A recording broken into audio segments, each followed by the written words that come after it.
السلام علیکم فاروق صاحب، خیریت سے ہیں؟ وعلیکم السلام، آپ کیسے ہیں؟ سب ٹھیک ہیں؟ اللہ تعالیٰ کا بڑا احسان ہے، تھینک یو سر۔ میں بیسیکلی پاکستان سے ہوں، ملتان سے۔ جی سر۔ میں پروفیشنل چارٹرڈ اکاؤنٹنٹ ہوں اور تھوڑا بہت کافی ٹائم سے آپ کو سن رہا ہوں۔ جی اللہ آپ کو عزت۔ اہل سنت سے تعلق رکھتے ہیں ہم، جی جی اور بچپن سے تو بہت مخالف تھے ان عقائد کے، اہل تشیع کے جتنے بھی عقائد ہیں سب چیزوں کے۔ صحیح۔ لیکن ہم ملتان میں ہیں تو گلی گلی میں امام بارگاہیں ہیں، ہمارے بہت سی دوست ہیں اہل تشیع، بہت اچھے ہیں، ان سے ماشاء بہت اللہ۔ ملنا جلنا ہے، باتیں بہت کچھ سیکھنے کا موقع ملا، کچھ انہیں سکھانے کا موقع ملا۔ صحیح۔ اچھا، میں تھوڑی سی آپ سے بات کرنا چاہوں گا جی کہ کیا آپ اس مائنڈ سیٹ کے ساتھ آتے ہیں کہ اگر کبھی آپ کو دلیل ملی تو آپ اس کو مانیں گے؟ بالکل، حق یہی کیونکہ ہے، میں دین اپنے یہی ہے، حق یہی ہے کہ جو بات صحیح ہے اس کو مانا اپنے جائے، دماغ کی ٹھیک ہے نا؟ میں اپنے دماغ کی کھڑکیاں کھلی رکھتا ہوں کہ اگر مجھے کہیں سے بھی کچھ سیکھنے کو ملتا ہے، چاہے کوئی بھی ہو، تو میں اس سے سیکھتا ہوں۔ اچھا، میری سمپل سی بات آپ سے صرف میں نے یہ کرنی تھی کہ آپ ہم بھی مولا علی کے ماننے والے ہیں، بالکل ہم مانتے ہیں، جیسے آپ مانتے ہیں ہم بھی مانتے ہیں، اور ہم بھی ان کی بہت دل سے اہل بیت کی قدر کرتے ہیں۔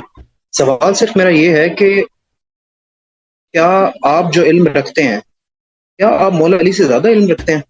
نہیں، سمپل ایک نہیں ہے، نہیں رکھتا۔ ٹھیک ہو گیا۔ آپ صلی اللہ علیہ وآلہ وسلم کی وصال کے بعد جو خلافت کا دورانیہ ہے 30 سال تک، حضرت علی کی خلافت 26ویں سال سٹارٹ ہوئی یا 25ویں سال سٹارٹ ہوئی۔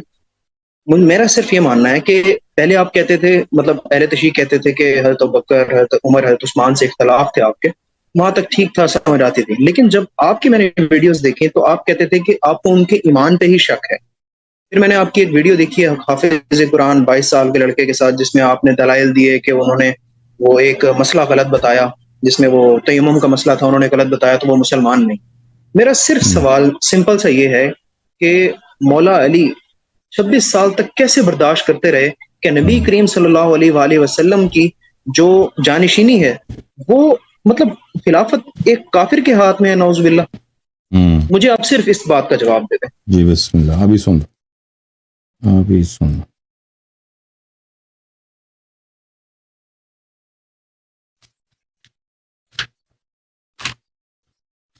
میرے محترم ناظرین، ان کے پاس یہی دلیل ہے، ان کے دلیل ہے، اس دلیل کا ہم نے کتنی دفعہ جواب دیا، سینکڑوں دفعہ جواب دیا، لیکن کیا کریں، اس فرقے کے پاس انصاف نہیں ہے، اور اپنی کتابوں کو نہیں مانتے، اپنے یہ نبی صلی اللہ علیہ وسلم کے احادیث کو نہیں مانتے، اور بات بہت سامنے واضح ہو پھر بھی نہیں مانتے، اس پہ بھی شک کرتے ہیں، رد کرتے ہیں، تو کیا عرض کر سکتے ہیں؟ سمن بکن عمیٌ فہم لا یرجعون۔ اب آپ نے سوال کیا؟ سن لو، آپ بتائیں، آپ سن لو نا، آپ سن لو، یہ کتاب ہے صحیح مسلم بھائی، اچھا سن لو، نہیں سن لے، احترام یہ سن لینا بھائی، سن لے بھائی، یہ کوئی بے احترامی؟ ہم کہہ رہے ہیں سن لے بھائی، یہ کتاب کون سی ہے بھائی؟ صحیح مسلم۔ بے احترامی ہے صحیح مسلم کی کتاب نکالنا؟ بے احترامی ہے؟ جی بے احترامی نہیں ہے، ٹھیک ہے نا؟ صحیح مسلم، اچھا صحیح مسلم میں صدقی جمیل العطار نے تحقیق کی ہے، ابو الحسین مسلم ابن حجاج القشیری النیسابوری، چاپ دار الفکر، کتاب چھپی ہے سنہ 2010 دار الفکر بیروت میں۔ یہ کتاب ہے، باب ہے، باب فی طاعت الامراء وان منعوا الحقوق، امراء کی طاعت واجب ہے اگرچہ وہ آپ پہ ظلم کریں اور آپ کے حق کو ضائع کریں۔ اچھا، اس میں جو یہ حدیث ہے 4678 مقررات کے ساتھ، حذف مقررات کے ساتھ 1847۔ آپ ہنس رہے ہیں کہ اس میں ہنسنے والی کون سی بات ہے بھائی؟ یہ حدیث پہلے آپ نے سنی ہے؟ والی بات نہ صرف مجھے اب سن لو، میں نے جب حدیث ختم کیا نا تو میں آپ سے پوچھوں گا کہ اس میں ہنسنے والی کی کیا بات ہے؟ جی سر، ضرور بتائیں۔ رسول صلی اللہ علیہ وسلم نے کی حدیث ہے حذیفہ بن الیمان سے، یکون بعدی ائمہ لا یہتدون بہدی، آپ نے کہا نا خلافت کافر کے پاس ہو تو کیسے برداشت کیا جاتا ہے؟ رسول صلی اللہ علیہ وسلم نے فرمایا کہ میرے بعد جو امام آئیں گے وہ میری ہدایت پہ نہیں ہے، ولا یستنون بسنتی، وہ میرے سنت پہ بھی نہیں ہے، اور جو نبی صلی اللہ علیہ وسلم کے ہدایت پہ نہیں ہے، اس کے سنت پہ نہیں ہے، وہ مومن ہے یا فاسق ہے یا منافق ہے؟ کون سا ہے؟ آپ مجھے بتائیں، جو بالکل ان کے بعد انہی 3 اماموں کے بارے میں کہا گیا تھا، یہ کہاں لکھا ہے؟ ابھی وہ الگ بات ہے. ان کے بعد امام آئیں گے، امام آئیں گے. میں نے آپ سے سوال کیا بھائی، آپ جو نبی صلی اللہ علیہ وسلم کی ہدایت پہ نہیں ہے، سنت پہ نہیں ہے، وہ آ جائے گا کہ وہ ان کے فوراً بات ہے یا بعد میں آئے گا. میں نے سوال سمجھ لیا، میں نے جو آپ سے سوال کیا اس کا جواب دے دینا. جو ان کی ہدایت پہ نہیں، ان کے سنت پہ نہیں ہے، یہ مسلمان ہے یا کافر ہے؟ کیا ہاں بالکل غلط ہے، بالکل کافر ہے، کافر ہے. ٹھیک ہے نا.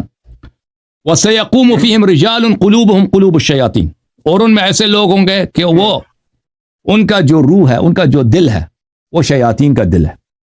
فی جثمان انس، انسان کے روپ میں، یعنی شیطان انسان کے روپ میں آ کے آپ کا امام بن گیا، آپ کا خلیفہ بن گیا. صحیح ہے؟ یہ مسلمان ہے یا کافر ہے؟ اور شیطان مسلمان ہے یا کافر ہے؟ کافر. حذیفہ کہتا ہے کہ کیف اصنع یا رسول اللہ صلی اللہ علیہ وآلہ ان ادرکت ذلک، اگر میں وہ زمانہ پاؤں تو میں کیا کروں؟ ان سے جہاد کروں. یعنی حکومت کس کے ہاتھ میں؟ شیطان کے ہاتھ میں. آپ نے خود کہا وہ کافر. خلافت کس کے ہاتھ میں؟ کافر کے ہاتھ میں. میں کیا کروں؟ اچھا. تو نبی صلی اللہ علیہ وسلم نے کہا تسمع وتطیع للامیر، اسی امیر جو کافر ہے، فاسق، اس کی اطاعت کرو، اس کی بات مان لو. وَإِن ضَرَبَ ظَهْرَكَ، اگر وہ آپ کو مارے بھی، آپ کے پیٹھ پہ کوڑے بھی برسائے، وَأَخَذَ مَالَكَ فَاسْمَعْ وَأَطِعْ، اور آپ کا مال بھی اٹھائے تو اس کی بات سن لو اور اس کی اطاعت کرو. اچھا، اب سمجھ آئی نا؟ ایک کلی حکم بتایا. نبی صلی اللہ علیہ وسلم کے بعد خلفاء ایسے آئیں گے جو شیطان ہوں گے،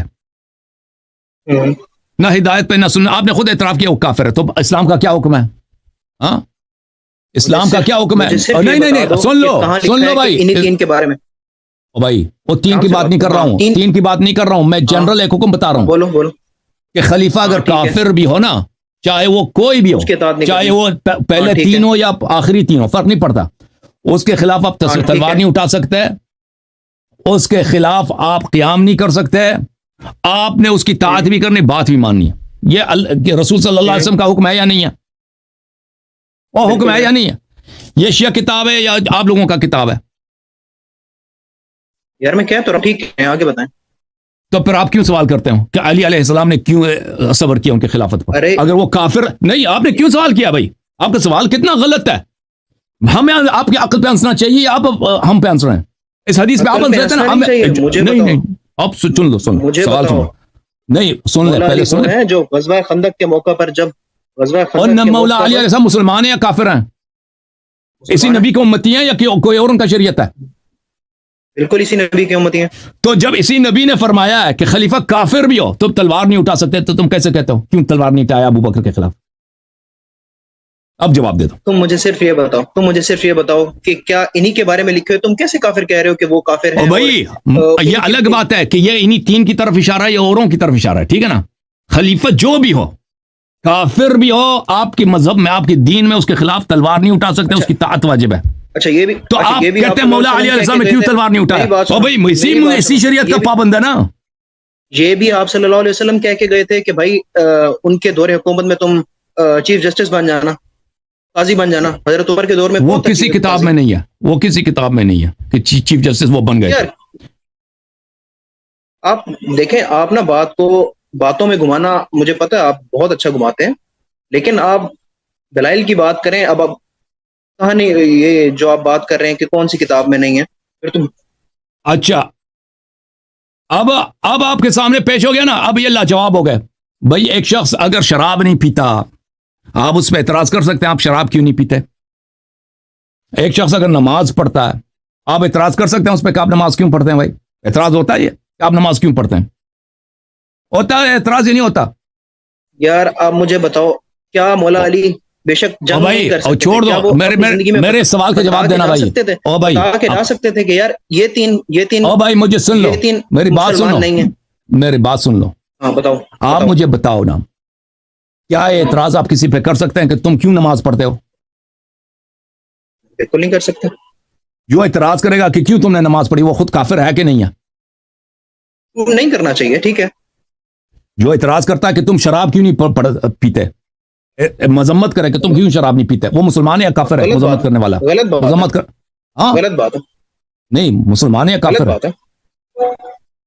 اب پھر کہہ دو جو ہاں جو اگر شریعت کو مانتا ہے تو اعتراض کبھی نہیں کرے گا نا کہ تم شراب کیوں نہیں پیتے ہے کہ نہیں بھائی؟ کرے گا. بالکل. اگر وہ آپ پہ اعتراض کرتا ہے کہ تم نماز کیوں پڑھتے ہو تو اس کا مطلب یہ کہ وہ شریعت کو نہیں مان رہا نا، وہ کافر ہے. اگر یہ اعتراض اس کو غصہ اس بات پہ آ رہا ہے کہ بھائی آپ شراب کیوں نہیں پی رہے، تو اس کا مطلب یہی ہے کہ وہ شریعت کو نہیں مان رہا، وہ کافر ہے نا. وہ ہے کہ نہیں بھائی؟ ہاں ٹھیک ہے. ہاں ہاں اسی لیے آپ کافر ہیں، اسی لیے آپ کافر ہیں کیونکہ آپ اعتراض کر رہے ہیں کہ علی علیہ السلام نے تلوار کیوں نہیں اٹھایا. کیوں؟ جب تیرے نبی کا حکم ہے کہ تلوار نہ اٹھاؤ، خلیفہ کافر بھی ہو تو کہہ رہے ہیں کیوں تلوار نہیں اٹھایا نا؟ داڑھی تو آپ نے رکھی ہے مسلمانوں والی، لیکن نبی صلی اللہ علیہ وسلم کے حکم پہ تم اعتراض کرتے ہو. اب آتے ہیں آپ کے دوسرے سوال کی طرف. ابے مجھے یہ بتا. ہاں بولو. اب ٹھیک ہے نا، آپ کا کفر ثابت ہو گیا نا کہ تم نبی صلی اللہ علیہ وسلم کے حکم پہ اعتراض کر رہے ہو کہ وہ کیوں تلوار نہیں اٹھایا. ابو بکر اور عمر کا اسلام ان کے پاس دلیل کوئی نہیں بچا کہ ان کے اسلام کی دلیل کیا ہے. کہتے ہیں علی علیہ السلام نے تلوار کیوں نہیں اٹھایا. یہی ہے نا، تو نبی کا حکم جب ہے. اچھا اب آتے ہیں کہ یہ کس کی طرف اشارہ تھا. یہ جو نبی صلی اللہ علیہ وسلم نے فرمایا کہ یہ 3 خلفاء آ جائیں گے میرے بعد، یہ خلفاء آئیں گے میرے پاس جو شیطان ہے، میرے سنت میرے ہدایت پہ نہیں ہے. یہ کون تھے میرے عزیزوں؟ میں ثابت کروں گا ابھی کہ یہ ابو بکر عمر عثمان تھے. یہ میں ثابت کروں گا یہ ابو بکر عمر عثمان تھے. اس راوی کا نقل کرنے والا، اس حدیث کا نقل کرنے والا کون ہے؟ اس کا نقل کرنے والا ہے حذیفہ. کر دو گے نبی کریم صلی اللہ علیہ وسلم نے اپنی امت کو کنفیوز کرنے کے لیے ان کے نام نہیں بتائے، تم ثابت کر دو گے. وہ بالکل بتائے ہیں، لیکن تم لوگوں نے نقل نہیں کیا. ہاں بتاؤ نا. تم لوگوں نے نقل نہیں کیا نا. تمہارا تو احادیث فلٹر سے گزر چکا ہے. اور یار تم بتا دو. تم بالکل سن لو بھائی، سن لو ابھی آ جائے گا.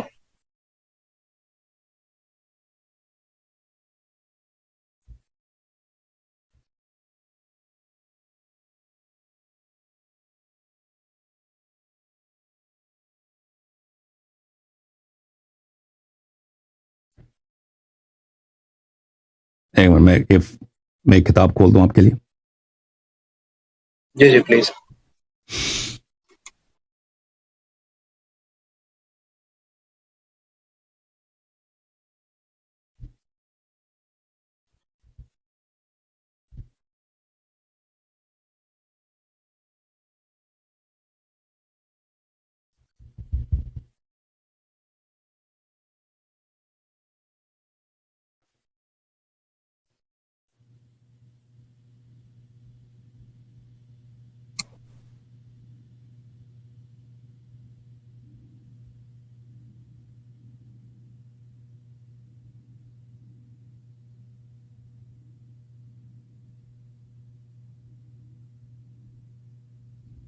اچھا اس حدیث کا راوی کون تھا؟ حذیفہ ابن الیمان تھا. حذیفہ ابن الیمان سے رسول اللہ صلی اللہ علیہ وسلم نے فرمایا کہ میرے بعد یہ خلفاء ہوں گے کہ میرے ہدایت پہ نہیں ہے، میرے سنت پہ نہیں ہے، شیطان انسان کے روپ میں میرے بعد آ کے خلیفہ بنے گا. حذیفہ نے کہا کہ اگر میں وہ زمانہ پاؤں تو کیا کروں یا رسول اللہ صلی اللہ علیہ وسلم. رسول اللہ صلی اللہ علیہ وسلم نے فرمایا اسی خلیفے کی اطاعت کرو. ٹھیک ہے نا. یہ سے مراد یہ واضح ہے، اشارہ کس کی طرف ہے؟ ابو بکر عمر عثمان کی طرف ہے. اس کے کئی دلائل ہیں. دلیل نمبر ایک حذیفہ کی وفات کب ہوئی ہے. یہ کتاب ہے الطبقات الکبریٰ لابن سعد المجلد السادس، چاپ دار صادر بیروت، صفحہ نمبر 15. حذیفہ ابن الیمان وتوفی بالمدائن سنۃ 36.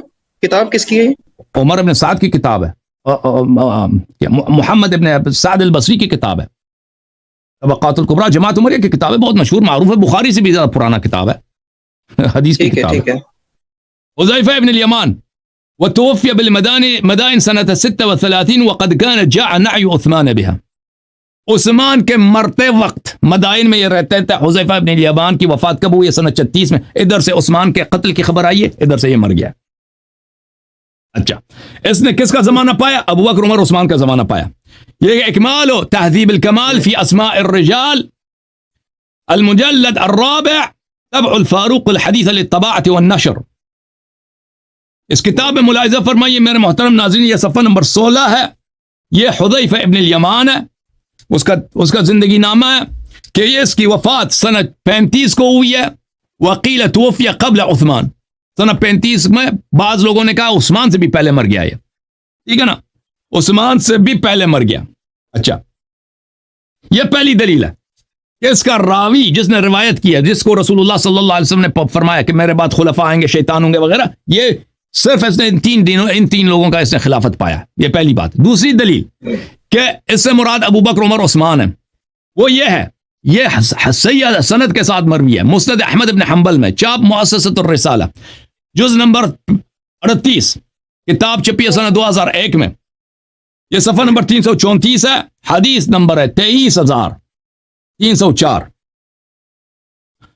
اس حدیث کے ذیل میں محقق جو ایک کٹر وہابی شعیب الارناؤط کا اسناد صحیح علی شرط شیخین، اس کی سند صحیح ہے کس کی شرط پہ؟ شیخین کی شرط پہ. اچھا حدیث کیا ہے؟ حذیفہ نے کہا ذکر الدجال عند رسول اللہ صلی اللہ علیہ وآلہ وسلم، دجال کا ذکر ہوا رسول پاک صلی اللہ علیہ وسلم کے پاس. دجال آپ کو پتہ نا آخری زمانے میں آئے گا، الوہیت کا ادعا کرے گا، لوگوں کو کافر بنائے گا، پتہ نا دجال، اور لوگ ایمان بھی لائیں گے، تصدیق بھی کریں گے بہت سارے لوگ. اچھا دجال کا ذکر ہوا رسالت پناہ صلی اللہ علیہ وسلم کے پاس، فرمایا لَأَنَا لِفِتْنَةِ بَعْضِكُمْ أَخْوَفُ عِنْدِي مِنْ فِتْنَةِ الدَّجَّالِ. رسول اللہ صلی اللہ علیہ وسلم نے فرمایا بعض آپ میں سے صاحب فتنہ ایسے ہیں کہ ان کا فتنہ دجال کے فتنے سے میرے نزدیک زیادہ خوفناک تر ہیں. سمجھ میں آئی نا؟ آپ میں سے ایسے حضرات ہیں کہ ان کے فتنہ میرے پاس دجال کے فتنے سے بھی زیادہ بھیانک ہے. یہ ایک حدیث. اچھا تو صحابہ میں ایسے افراد ہیں کہ دجال کے بھی وہ باپ ہیں. اب سن لو ابھی. پھر مسند احمد جلد نمبر 35 میں چاپ الرسالہ سنہ 1999 میں چھپی ہے. ہاں ہنس لو ابھی لوگ آپ پہ ہنس رہے ہیں. ابو ذر سے روایت ہے کنت امشی مع رسول اللہ صلی اللہ علیہ وآلہ وسلم، میں رسول پاک صلی اللہ علیہ وآلہ وسلم کے ساتھ جا رہا تھا. لغیر الدجال اخوفنی علی امتی، فرمایا کہ میں دجال سے زیادہ غیر دجال سے اپنے امت پہ ڈرتا ہوں. پتہ ہے آپ کو دجال سے زیادہ غیر دجال ایسے افراد ہیں وہ زیادہ خوفناک ہیں، زیادہ ان کا فتنہ عظیم ہے. قالها ثلاثا، 3 دفعہ انہوں نے دہرایا کہ غیر دجال کا فتنہ دجال سے بھی بڑا ہے. میں نے کہا یا رسول اللہ صلی اللہ علیہ وآلہ وسلم یہ غیر دجال کون ہے جو آپ اپنی امت پہ دجال سے بھی زیادہ ان کے فتنے کو بڑا سمجھتے ہیں، زیادہ بیانات سمجھتے ہیں؟ فرمایا ائمۃ مضلین، فرمایا وہ ایسے امام ہیں، ایسے پیشوا ہیں جو لوگوں کو گمراہ کریں گے. اسناد صحیح، حاشیہ نمبر 1، سند صحیح ہے بھائی. ایک حدیث میں فرمایا کہ وہ جو دجال سے زیادہ، اچھی طرح سے یاد رکھو، دجال سے زیادہ بیانک ہے، اس کا فتنہ بڑا ہے، وہ صحابہ میں سے ہے. دوسرے میں فرمایا وہ ہیں جو امامت کے مقام پہ، خلافت کے مقام پہ پہنچیں گے. وہ صحابہ جو امامت کے مقام پہ پہنچے، خلافت کے مقام پہ پہنچے. دجال سے بھی ان کا فتنہ زیادہ عظیم ہے. وہ کون ہے؟ وہ کون ہے؟ خلاف صحابہ میں سے سب تو خلیفہ نہیں بنے نا، 3 ہی خلیفہ بنے، 4 بلکہ، ایک ابو بکر ہے، ایک عمر ہے، ایک عثمان ہے، ایک معاویہ. ٹھیک ہے نا؟ اب پتہ چلا نا جن کی طرف ہے حذیفہ والی حدیث جو ہے، حذیفہ والی حدیث کہ شیطان آ کے امام بنے گا مسلمانوں کا، وہ کس کی طرف اشارہ تھا؟ میری ایک بات کا جواب دیں گے آپ؟ مجھے یہ بتائیں، جو کتابیں آپ نے کھولی ہیں، اگر انہی کتابوں میں کسی حدیث میں انہی صحابہ کی فضیلت بیان کی گئی ہوگی تو کیا آپ اس کو بھی مانیں گے؟ آپ پھر انہی راویوں کو کہتے ہیں کہ یہ راوی بھی ٹھیک نہیں ہے. یہ حدیثیں آپ نے نکالی ہیں، لیکن انہی راویوں کی جو فضیلت والی حدیث ہوں گی آپ کہیں گے کہ یہ ٹھیک نہیں ہے. وہ سن لو اس کی وجہ کیا ہے. کیونکہ اس کی وجہ یہ ہے کہ آپ کا ایک امام گزرا ہے، اس کا نام ہے معاویہ صاحب. معاویہ صاحب کی تاریخ میں آپ کے اپنی کتابوں سے دکھا دیتا ہوں. یہ کتاب ہے شرح نہج البلاغہ لابن ابی الحدید المعتزلی. یہ بہت بڑا مؤرخ ہے آپ لوگوں کا. شرح نہج البلاغہ لابن ابی الحدید المعتزلی، جلد نمبر 11، عیسیٰ البابی الحلبی نے مصر میں اس کو چھاپا، سن 1965 میں چھپی ہے یہ کتاب. اچھا یہاں پر صفحہ نمبر 44 میں وہ روایت کرتے ہیں وقد روى ابو الحسن علی ابن محمد ابن ابی السیف فی المدائنی صاحب کتاب الاحداث. یہ ابو الحسن المدائنی یہ بخاری، مسلم، احمد ابن حنبل ان لوگوں سے بہت پرانا ہے، اور یہ ایک بہت بڑا محدث گزرا ہے، بہت بڑا مؤرخ گزرا ہے. اس کی کتابوں کی فہرست بہت طویل ہے، بہت بڑا عالم گزرا ہے. اور اکثر جو مثلا یہ اکابر ہیں ان کی کتابوں سے نقل کرتے ہیں. یہ شیعہ نہیں غیر شیعہ. روایت نقل کرتا ہے كتب معاویة نسخة واحدة الى عماله بعد عام الجماعة. معاویہ نے صلح امام حسن علیہ السلام کے بعد ایک خط لکھا, ایک کمان لکھا, ایک فرمان لکھا اپنے تمام گورنروں کو, ان برئت الذمہ ممن روى شيئا من فضل ابی تراب واہل بیتہ, کیونکہ وہ سمجھتا تھا ابو تراب کا جو لقب ہے یہ گالی ہے, یہ سمجھتا تھا بیوقوف. کہتا اس نے خط لکھا کہ جو بھی شخص ابو تراب یعنی علی ابن ابی طالب علیہ الصلوۃ والسلام امیر المؤمنین علیہ السلام کی فضیلت میں یا ان کے اہل بیت کی فضیلت میں کوئی حدیث نقل کرے تو اس کی ایسی کی تیسی, اس کا خون بھی مباح ہے, اس کا جان و مال بھی حدر ہے, ٹھیک ہے نا, اس کی کوئی پروٹیکشن نہیں ہے. اچھا, فقامت الخطباء في كل كورة وعلى كل منبر يلعنون عليا ويبرؤون منه ويقعون فيه وفي اهل بيته. اس کا نتیجہ یہ ہوا کہ خطباء جتنے شہر تھے, جتنے گاؤں تھے, جتنے قبائل تھے, جو لوگ نماز جمعہ میں خطبہ دیتے تھے ویسے تقریر کرنی ہوتی تھی تو وہ کیا کرتے تھے, لعنت کرتے تھے امیر المؤمنین علی علیہ السلام کو اور ان کے اہل بیت کو اور ان کے شیعوں کو لعنت کرتے تھے. وكان اشد الناس بلاء حينئذ اهل الكوفة, اور اس دن سب سے زیادہ کس پہ سختی تھی, اہل کوفہ پر, لکثرت من بها من شیعۃ علی علیہ السلام, کیونکہ وہاں پہ شیعہ بہت تھے. فاستعمل عليهم زیاد بن سمیہ وضم الیہ البصرہ. اچھا, زیاد بن سمیہ زیاد بن ابی جو ہے اس کو, جس کو اس نے اپنا بھائی بنایا تھا, اس نے کہا معاویہ نے شہادت دی تھی, شاہد لے کے آیا تھا کہ میرے باپ ابو سفیان نے اس کے ماں کے ساتھ زنا کیا اس لیے میرا بھائی ہے. وہ بڑا مشہور ہے, اس کے باوجود مجھے تو پتہ نہیں ہے کون سی تاریخ ہے ان لوگوں کی. معاویہ کو پھر بھی حضرت معاویہ کہتے ہیں, جس نے ایک شخص کو اپنا بھائی رسول پاک صلی اللہ علیہ وسلم کی سنت کے خلاف, شریعت کے خلاف, بلے الولد للفراش وللآخر الحجر, اس نے اور وہ بھی زیادہ ایمان گیا کہ بھائی چپ کرو, ان چیزوں چپ کریں آپ بدتمیزی تم بدتمیزی کر رہے ہو, ہم آپ اوکے بھائی صاحب بدتمیزی نہیں کرو. ہم تمہارے عقل پہ ہنس رہے ہیں کہ معاویہ کو تم اپنا خلیفہ کہتے ہو, رضی اللہ کہتے ہو, یہ وہی معاویہ ہے. کیا کرتا تھا اس کے کارناموں میں سے یہی کارنامہ ہے کہ زیاد ابن ابی کو اس نے کہا, کیا تاریخ شاہد ہے, اس نے کہا کہ میرے باپ نے اس کے والدہ کے ساتھ زنا کیا. یہ اپنے باپ کا آدمی نہیں, یہ میرے باپ کا آدمی. اس نے بھی مان لیا اس نے شہادت دی جی میں حرامی ہوں. ٹھیک ہے نا, تو اس کے ساتھ وہ زیاد ابن ابی سفیان کہلانے لگا. اور پھر کیا ہوا, تاریخ والوں نے کیونکہ کہا کہ نہیں اس کی یہ شہادت ہم شریعت کے خلاف ہے, ہم اس کو زیاد ابن ابی ہی کہیں گے, اس لیے وہ زیاد ابن ابی کے نام سے مشہور ہے. بہرحال فكان يتتبع الشيعة وهو عارف بهم فقتلهم تحت كل حجر ومدر. تو وہ شیعہ زیاد کو اس نے عراق کا گورنر بنا دیا اور وہ شیعوں کو جانتا تھا, تو اس نے شیعوں کو ہر پتھر اور ہر خاکستر کے نیچے پیدا کر کے اس نے قتل کرنا شروع کر دیا. وَأَخَافَهُمْ, ان کو بڑا شیعوں پہ بڑا اس نے خوف طاری کیا.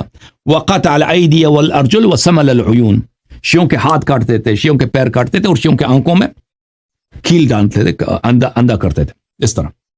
وَصَلَبَهُمْ عَلَى جُذُوعِ النَّخْلِ, جو امیر المومنین علیہ السلام کا مخلص ہوتا تھا, شیعہ ہوتا تھا اور محبت کرتا تھا, اس کو پھانسی پہ چڑھاتا تھا, درختوں پہ سے لٹکاتے تھے. وَطَرَدَهُمْ وَشَرَّدَهُمْ عَنِ الْعِرَاقِ, ان کو عراق سے بالکل صفایا کر دی شیعوں کے اس نے. فَلَمْ يَبْقَى بِهَا مِنْهُمْ معروف منهم, شیعہ میں عراق میں شیعہ نہیں بچا, شیعہ سب قتل ہو گئے.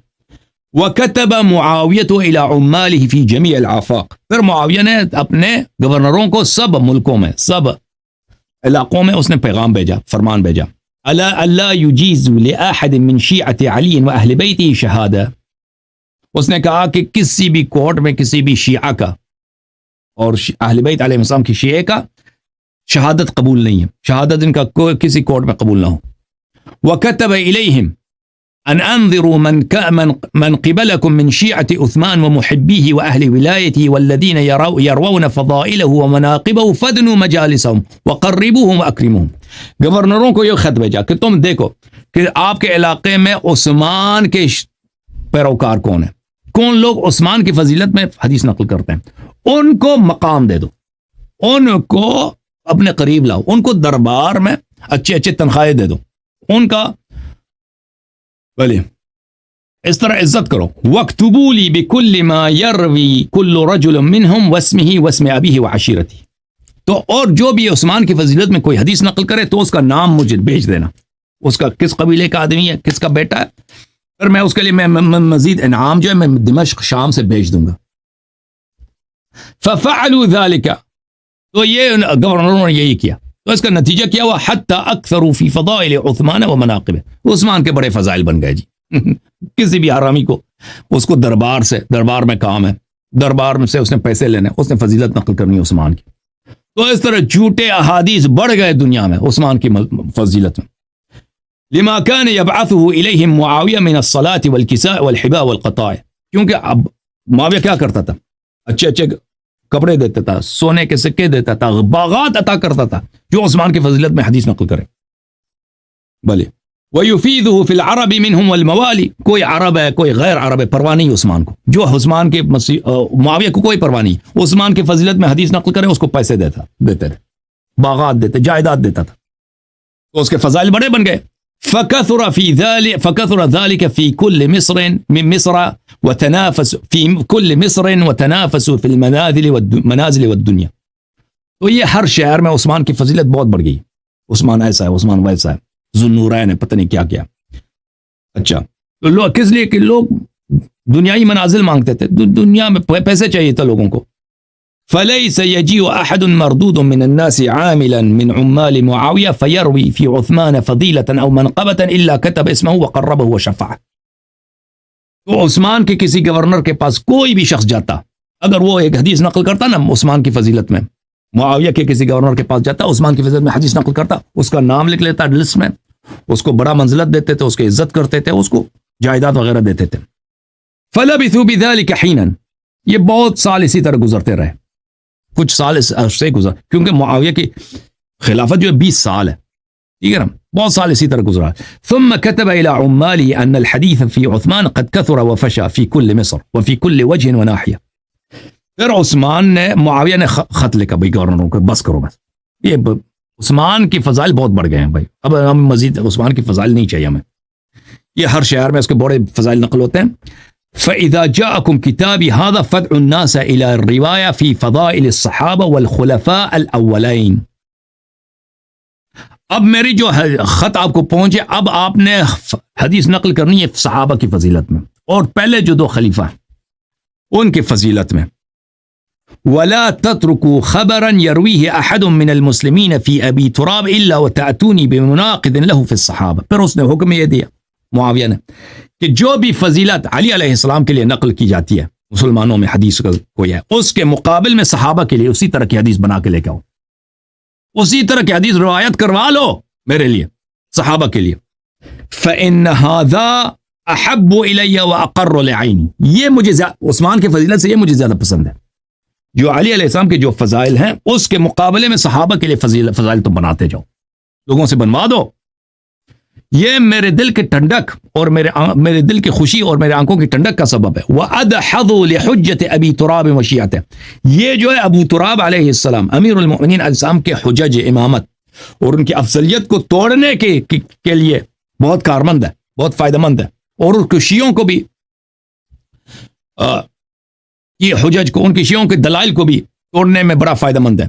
وَأَشَدُّ عَلَيْهِ إِلَيْهِمْ مِنْ مَنَاقِبِ عثمان وَفَضْلِهِ، اور شیعوں کو توڑنے کے لیے یہ صحابہ اور شیخین کے لیے جو تم حدیث نقل کرو یہ زیادہ مفید ہے. عثمان کے فضائل تو بہت بڑھ گئے ہیں. فَقُرِعَتْ كُتُبُهُ عَلَى النَّاسِ، یہ اس معاویہ کے جو لیٹر تھے یہ لوگوں کے نماز جمعہ وغیرہ میں درباروں میں پڑھا گیا، اعلان کیا گیا کہ بھائی اب جو ہے ہمیں صحابہ اور شیخین کی فضیلت چاہیے. جو حدیث لے کے آئے گا نا، جو بھی حدیث علی علیہ السلام کے لیے اس کے مقابلے میں شیخین کے لیے لے کر تمہیں انعام ملے گا بڑا. فرویت اخبار کثیرۃ فی مناقب الصحابہ مفتعلۃ لا حقیقت لها، اس طریقے سے صحابہ کے فضائل میں بہت سارے جھوٹے فضائل نقل کیے گئے. مفتعلہ یعنی جھوٹی، بناوٹی، اس کی کوئی حقیقت نہیں ہے. کس کی مدد سے، کس کی وجہ سے؟ معاویہ کی وجہ سے، معاویہ کے دور حکومت ہے. وجد الناس في رواية ما يجي هذا المجرى حتى أشادوا بذكر ذلك على المنابر. اور لوگوں نے بڑی محنت کی ہے اس معاملے میں کہ شیخین اور صحابہ کے فضائل نقل کیے جائیں، بنائے جائیں، اور منابر پہ اس کے ذکر کیے گئے، منبروں پہ پڑھے جاتے تھے اس طرح حدیث.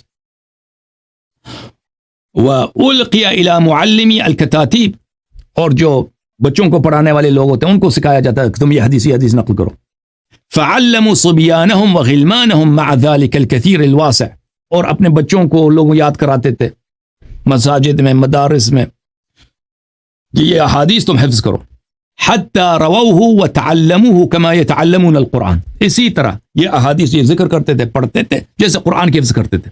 معاویہ کے زمانے میں، یزید کے زمانے میں اسی طرح یہ حدیث حفظ ہوتا تھا.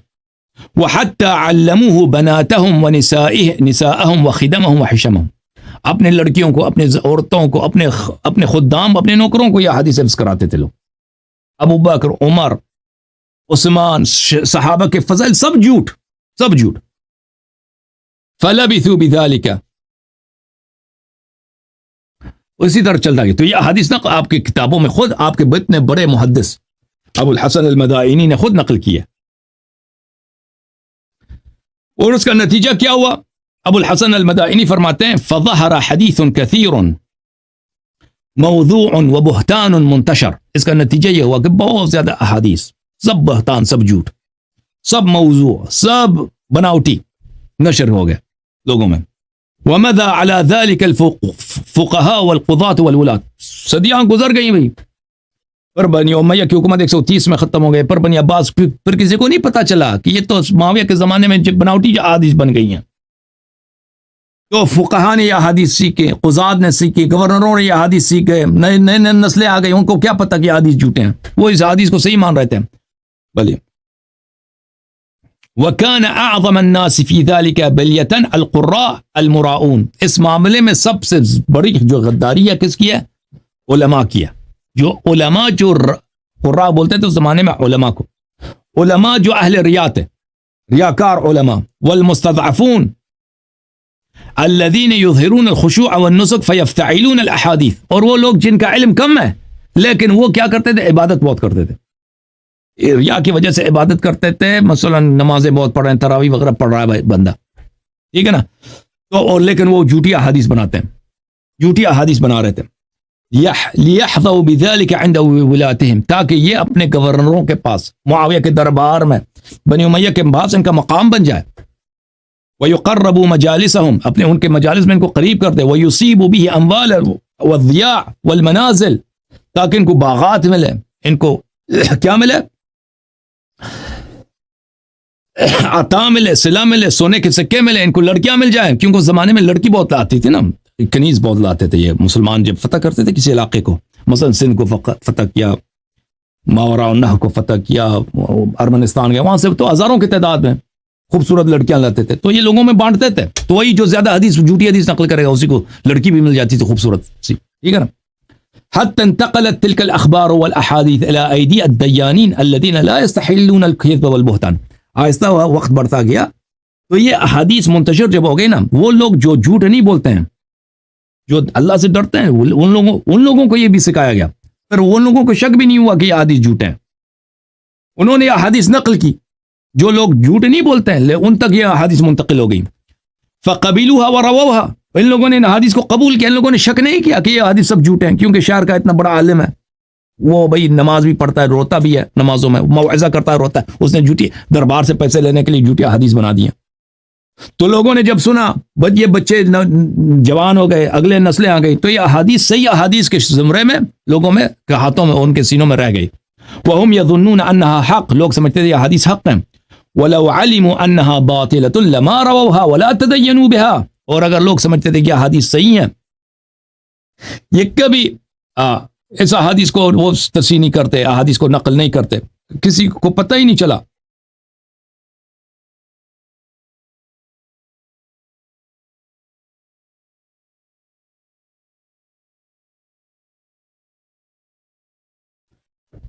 وولي عليهم الحجاج بن يوسف فتقرب إليه أهل النسك والصلاح والدين ببغض علي وموالاة أعدائه. پھر جب بہت سالوں تک گورنر بنا عراق کا کون؟ حجاج ابن یوسف، تو جو علماء طائفت تھے، جو مساجد میں امام جماعت وغیرہ تھے، اہل عبادت، اہل علم لوگ تھے، انہوں نے اس سے تقرب کے لیے اہل بیت علیہ السلام اور امیر المومنین علیہ السلام کی دشمنی کا انہوں نے اظہار کیا، تاکہ حجاج ابن یوسف علاقے کا جو بادشاہ ہے اس کو کیا کیا جائے، اس کو راضی کیا جائے۔ بادشاہ کیسے راضی ہوتا ہے؟ جتنا زیادہ آپ گالی دیں گے اہل بیت علیہ السلام کو اور عیب بیان کریں گے۔ وموالات من يدعي من الناس انهم ايضا اعداؤه، اور جو لوگ اہل بیت علیہ السلام کے دشمن ہیں، مشہور ہیں دشمنی میں، ان کی تعریف کرو۔ حجاج اسی سے خوش ہوتا تھا، ابو بکر کی تعریف کرو، عمر کی فضل میں حدیث نقل کرو، حجاج خوش ہوتا ہے، تو لوگ نقل کرتے تھے احادیث۔ فاکثروا فی الروایت فی فضلهم وسوابقهم ومناقبهم، اس طرح بہت سارے احادیث اس زمانے میں گڑے گئے۔ یہ کب کی بات ہے؟ معاویہ کی حکومت ہے سنہ 40 کو، سنہ 40، سنہ 45، سنہ 48، سنہ 50، 55، اور حجاج ابن یوسف سنہ 70، 80، یہ زمانہ یعنی بہت دہائیوں تک یہ سلسلہ جاری تھا۔ وَأَكْثَرُ مِنَ الْغَضِّ مِنْ عَلِيٍّ عَلَيْهِ السَّلَامُ وَعَيْبِهِ وَالطَّعْنِ فِيهِ وَالشَّنْآنِ لَهُ، اور اسی طرح احادیث انہوں نے گڑ دی حضرت ابو طالب علیہ السلام کے خلاف، علی علیہ السلام کے خلاف، انہوں نے مثلا ابو جہل کی بیٹی کی خاصگاری کی وغیرہ وغیرہ۔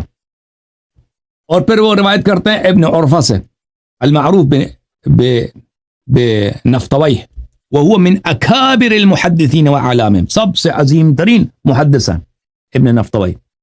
اس نے فرمایا ان اکثر الاحادیث الموضوعہ فی فضائل الصحابہ افتعلت فی ایام بنی امیہ، صحابہ کے فضل میں جو احادیث گڑی گئی ہیں یہ سب بنی امیہ کے زمانے میں، ان کے اکثریت بنی امیہ کے زمانے میں گڑی گئی ہے، تقربا الیہم بما یظنون انہم یرغمون فی به فی انوف بنی ہاشم، بنی امیہ کے زمانے میں بنی امیہ سے تقرب کے لیے، بنی امیہ کو خوش کرنے کے لیے، تاکہ ان حدیث سے بنی ہاشم کو توڑا جائے، بنی ہاشم کی بے عزتی کی جائے، بنی ہاشم کے مقام کو نیچے لایا جائے۔